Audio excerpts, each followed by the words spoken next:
Okay, hello everybody. You can't see my face right now. Hi! Welcome back to Interact Interviews. This week I am interviewing M.Dread, aka Sierra. Hi everybody. She is a YouTube gaming sensation. And and we're going to talk about gaming and writing and everything. So first off, why M.Dread? Actually, it's a pretty funny story. Okay. So, back in the day when, before my husband's Xbox Red ringed for good, I was signed up for an Xbox account, and when you do your live tag, it's like, here are suggestions because we don't think you can come up with anything by yourself. And actually, it's short for molecular dread. And I was like, that sounds like such a cool name, and so I used that, and then I've just kind of used it as my tag. Okay. That's cool. Online since then, but I knew it was going to be kind of a long name to refer to myself as online, so I was like, we'll just shorten it. Yeah, M.Dread, that sounds cool, right? Right? So it was totally like Microsoft gave you. Yeah, Microsoft was like, here you go. And I was like, thanks. Thanks. M.Dread, cool. I'll take it forever. All right. So let's see. When did you start gaming and why? Oh, I've been gaming since I was like 8. I don't know. As far as I can, as long as I can remember, I've been gaming. I mean, I had pretty much every Nintendo console in my house, and the original NES. Yeah. Yeah, that's one of my first favorite, I had 2 games that I really remember playing on there, and it's Super Mario Bros. 3 and the first. My favorite too. Kirby game, I think it's called Kirby's Adventure or something like that, which is so hard. Like, playing Kirby games now compared to playing the one on the NES, I was like, these Kirby games are for babies compared to this one. Oh, I know. Even though games are so much harder. And you didn't think you thought they were, but they weren't, but then you go back now and you're like, these are impossible. How did I do this I was like, now I don't feel bad that I never beat this game. I know, right? Yeah, I was like, wow, no wonder I never beat Kirby when I was like 11. It's because it's hard. Yeah, I was retro games, man. Well, and then I'm used to using 2 joysticks now. Oh, yeah, so it's like just 2 buttons. This is strange. Or the N64, where I'm like, why is there only 1 joystick? How am I supposed to, what? I can't look around. Where's the camera? The N64 is so funny because I actually play a ton of the party games. So I play lots of Mario Party, and so one of my favorite memories from N64, it's like a painful memory, but it still makes me laugh, is playing the first Mario Party, and in that one you had to spin the control stick forever on a lot of games, and so you'd be like, I have a callus in the middle of my hand. I remember that. It hurts. Wow. But yeah. I'm glad they don't make us do that anymore. Yeah. I mean, there's button mashing, but you don't have to be like, yeah, you don't have to be like, I'm gonna ruin my hand. I'm churning butter here on my controller. Yeah, that's true. I'm reeling it in. That's what it was. It was usually you're reeling in a fishing pole, and it's like, okay, we get it. Okay. So you play on the PC for your YouTube channel. I do. Yeah, but you also play console. What is your favorite? Your favorite console is Nintendo? Yeah, I would say, actually, I've steered more, I have a Wii U and a PS3, but I haven't really played my PS3 a lot in the last couple of years, even though I want to get back into it, but it's been kind of it was mostly a Netflix machine for a long time. But I have a Wii U, and I've played some of the newer games that have come out on that, like Splatoon and the newer Mario parties and the new Mario Kart, which is great. But then I actually, besides playing on the PC, play my 3DS a lot. That's where I do most of my gaming because I'm a big Animal Crossing fan. Oh, awesome. So, but you record on your PC. Right. Can you even record on the little 3DSs? Yeah, you would need a capture device that's just $300. I mean, you could set up a camera and record it, but it's hold it up. Be like, here we go. Yeah. That would actually good, right? That would actually kind of be like a comedic take on recording your gaming. Yeah, look at this. Woo! People be Pardon the potato quality. Yeah, right. So let's see. Lately, you have been playing on your YouTube channel Five Nights at Freddy's, and The Escapists. Yeah, it's called And The then my favorite to watch is Zombie Trail. Oregon Trail. Oregon. Yeah, Trail. it's a It's play got off zombies. of Oregon Trail. It's true. But, At first I was like, she's playing Oregon Trail? And then I was like, wait. They're like, zombies It's aren't in zombies. Oregon Trail. Yeah, so I know. how are those 3 games going? And which Oregon one is your Trail, favorite? Oregon Trail, I recently, well, I'm not going to stop playing it, but I recently died on my most recent video just because I just made lots of poor decisions. I kept being like, yeah, it's a good idea, it's a good idea. No, it's And not it a wasn't good a good idea. idea. And eventually I was just like, oh, okay, well, we're just going to suicide out of here, goodbye. Yeah.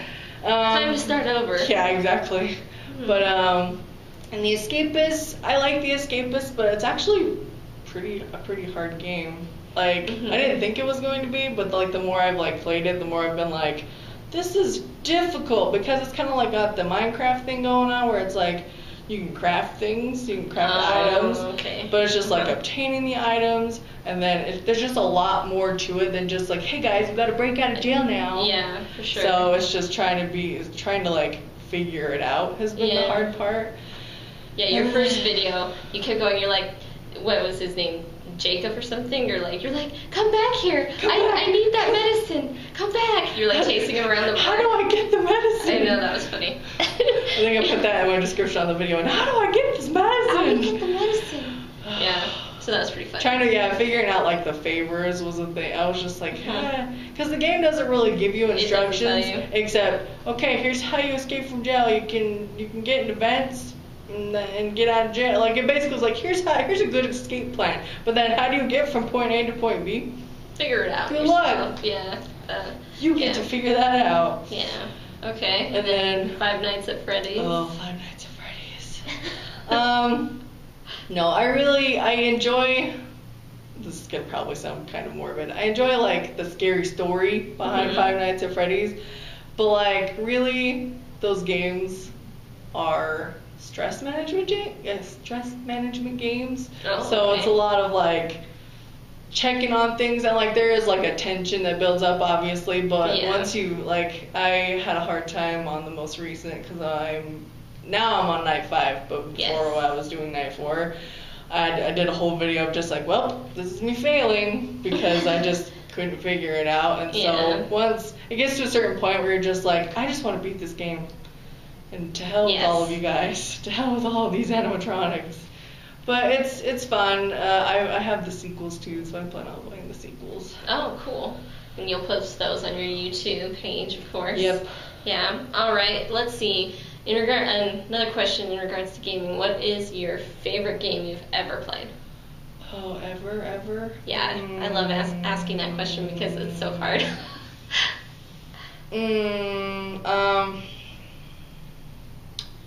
My favorite game that I've ever played. I would probably. Oh, this one's hard. I have two that I'm like, I couldn't. Well, just tell me both. Okay, so the first one is The World Ends With You for the Nintendo DS. Oh, okay. It is an RPG that Square Enix made that is, it was one of the games on the DS that was like, you guys use the DS to its full, complete potential. Okay. Like, because a lot of the combat is done on the touchscreen. Oh, and then I just really enjoyed the art and the music, and the story was like really different, you know. It's about spending time in the Shibuya province of Tokyo. Oh, and cool. Yeah, and everything's pretty much like they rename a bunch of things, but it looks like, you know, going to Shibuya. So that was really fun.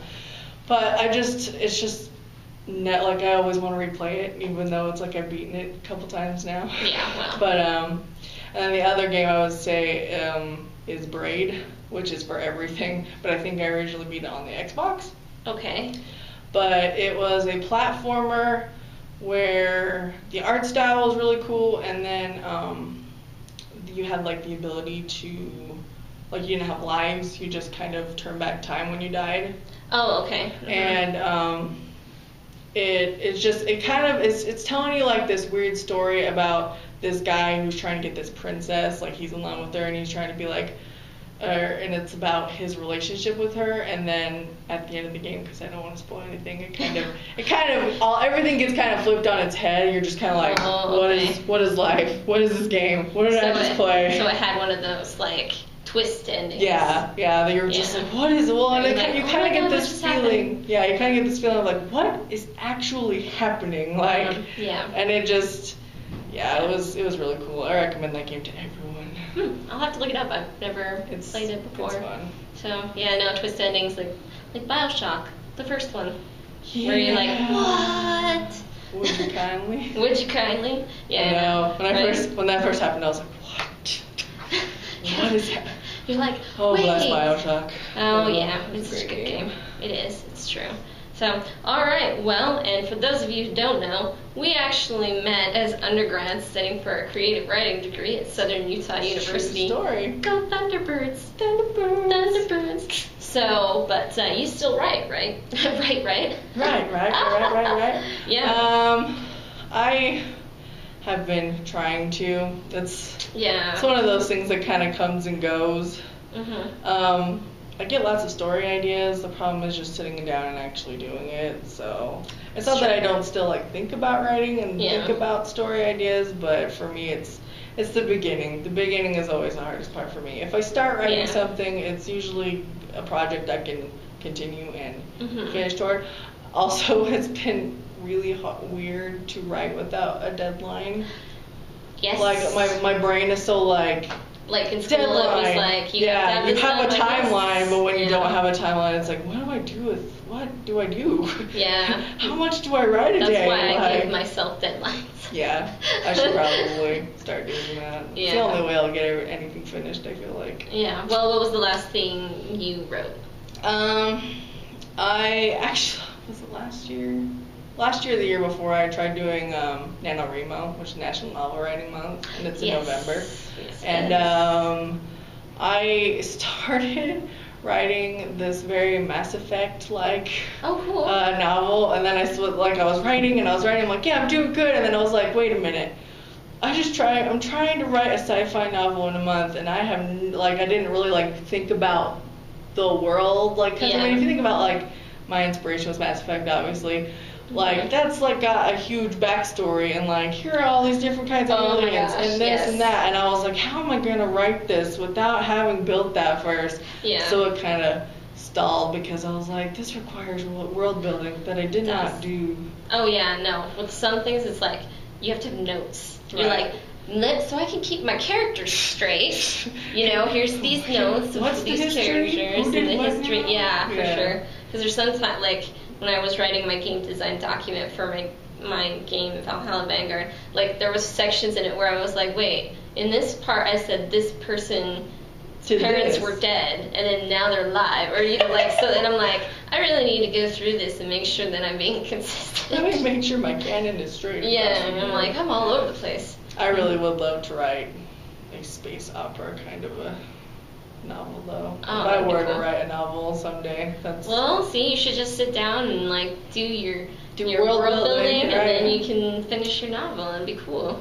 So, yeah, but so you think the hardest part of writing is actually starting? Yeah, it's starting, and then also not wanting to go back and just throw all of it in the garbage. Right. You know what I mean? It's hard. It's the where you can't go back and read it because you're like, well, this is all garbage. Here we go. I'm gonna throw it in the garbage. Yeah. Right. Because I have a tendency to do that. It's true. To sit down and get started, and then you write. Then you're like, okay, revision time, and you start reading it, and you're like, what was I thinking? Yeah. And it's like. That's why everything I've read recently was just don't do that. Just write it. It's supposed to be. It's supposed to be bad. That's really what it is. I have to tell myself is it's supposed to be. I mean, I'm not saying it has to be terrible. I'm not saying that. But if it's not the best, Yeah. Oh no, I've gone back and read sentences where I was like, was I on drugs when I wrote that? What? I know. Yeah. It's just who?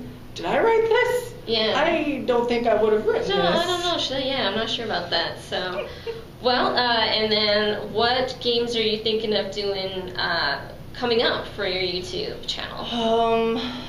Let me think. I have a few like little games that I'm thinking about just playing because I have like this one. I think it's called it's like Westerado or something like that. But it's like a weird little. It's like an indie. I want to say it's like a shooting game. It was kind of one of those that I was like, I'll buy this on Steam because why not? Yeah. I have a ton of games from this summer Steam sale. I'm not gonna lie. But it's just, okay, well, let's play all these. I'm thinking about playing.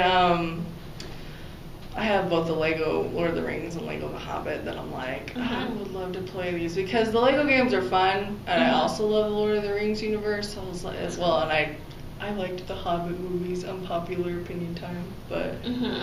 But yeah, so. I actually didn't see the Hobbit movies after the first one. I guess I should probably do that. They just seemed really long for one book. It's true. But anyway, so, and then my final question for you is, on your YouTube videos, you call everyone babies. You're like, hello, babies. So where did that come from? Well, I don't know. No, it just came out. Yeah, pretty much.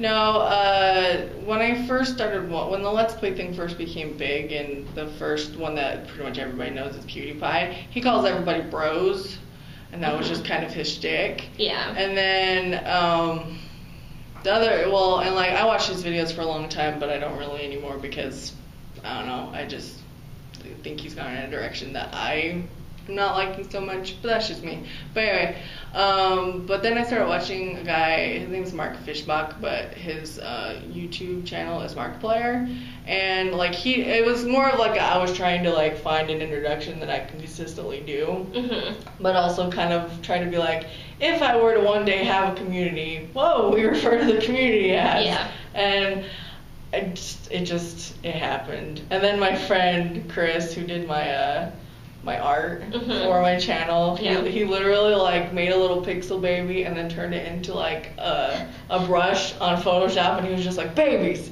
everywhere. And I was just like, I can work with this. Yeah. I'll make it not weird somehow. Yeah. Well, you know, it's still weird, but it's weird in a cool way. Right. It's weird in I'm just a nerd kind of a way. Yeah. We'll just come up with something. Exactly. And stick with it because that's what I do.